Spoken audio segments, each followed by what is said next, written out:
This course is a mini course in data management, and that's what we're going to be talking about in this module, is the data and the calculations and how to go back and forth between data that you gather and calculations in TEISS. What we are doing is quantifying emissions. That's what TEISS does. A natural gas plant that burns natural gas to turn turbines in one form or another and generate electricity, for example, can emit 1,000 tons a year of NOx, 50 tons a day carbon monoxide from on-road vehicles just in Phoenix alone, 50 tons a day, 10 pounds a year of mercury emitted from a small coal-fired electricity generating station. So 10 pounds a year, you can see mercury is emitted in far less quantities. However, it's really, really dangerous. A tablespoonful of mercury put in a 20-acre lake over the span of a year can make all the fish in that lake dangerous for people to eat. So even though it's a lot less, mercury and other heavy metals emissions have really, really big consequences. How are emissions estimated? Well, keep in mind that everything is an estimate. Even when you monitor at the source with what's called continuous emissions monitoring or source testing, where they make measurements of what's coming out of the stack or out of the facility at different parts of the process, those are estimates also, because they're not measuring every single bit of air that's emitted from that facility. They're taking a sample from different stacks, so those even are estimates. They may be the best estimates, but what we're doing in TEISS is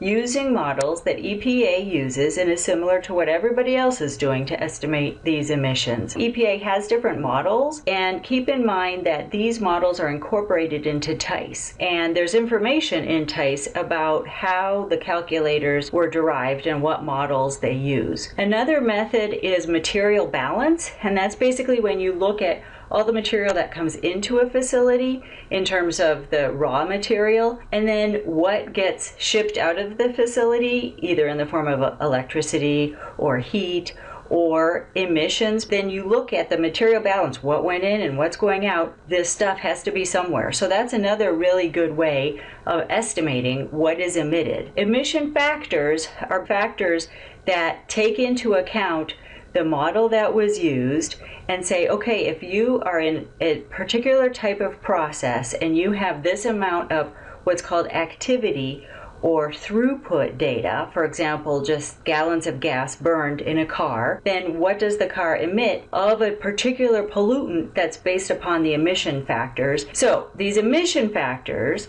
AP42 is a compilation of emission factors that EPA makes available.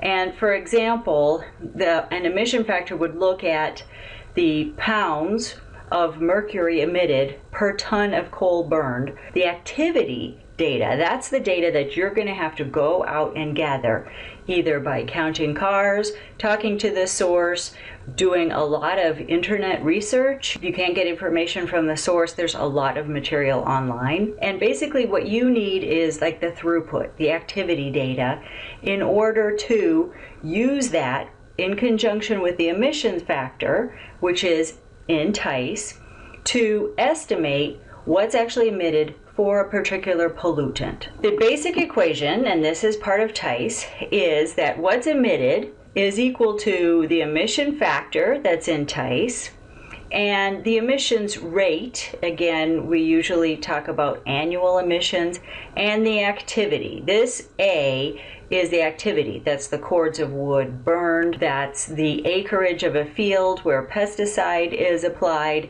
That's the vehicle miles traveled on different stretches of road. That's what's happening, the process that you have to gather information about in order to estimate the emissions caused by that process. So how do you get the necessary data? Directly from the source? Many sources keep records and are happy to provide them. Many have permits that they have applied for from various authorities, granting permits. That could be the tribe, that could be the county, that could be the state, that could be the federal government. A lot of this material is available online with monitoring information, actual measurements made at the stack.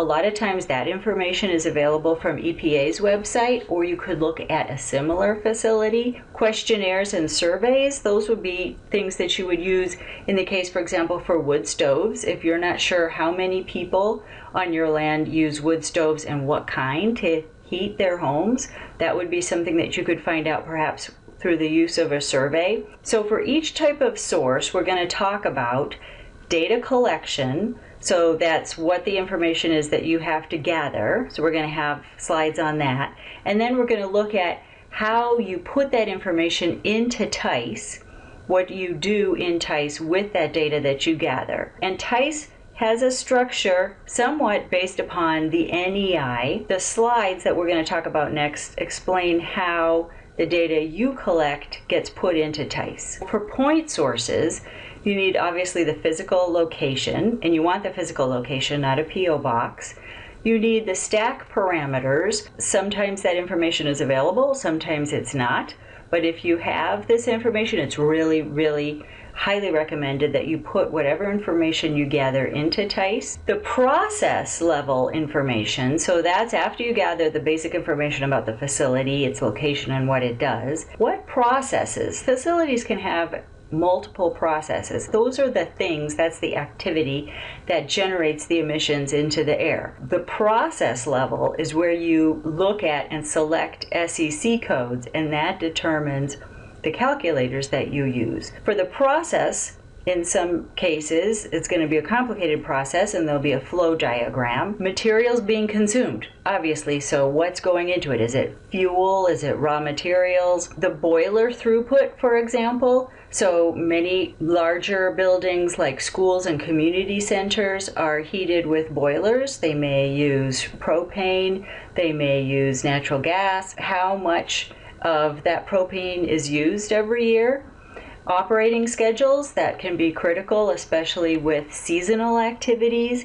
And then if you have any information, and it's surprising how much there is on control devices. If there's some system in place to trap some of the emissions, that information obviously is critical. This is a screenshot of a handout that's in your folder, and it looks at what is going on in TEISS in parallel with what is going on at the facility. So obviously the facility information, the site name, physical location, release points. So a lot of times that is fugitive, especially for smaller sources. So there's no specific release points, it's just a process like a bulldozer that releases dust into the air without any sort of control or vent.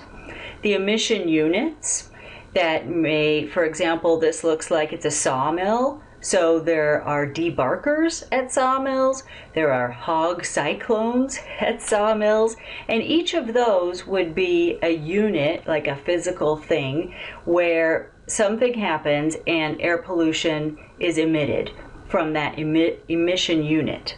And then processes, because you could have an emission unit with multiple processes. So don't get confused by this, just treat every case as a new case and do the research, and we will be here to help you go through this. The processes, for example, this you see you've got SEC codes. So log debarking would be a code for the process, and then that dictates what calculator is used. This could be dried trees and ends chipped, and that's a process with a different SEC code.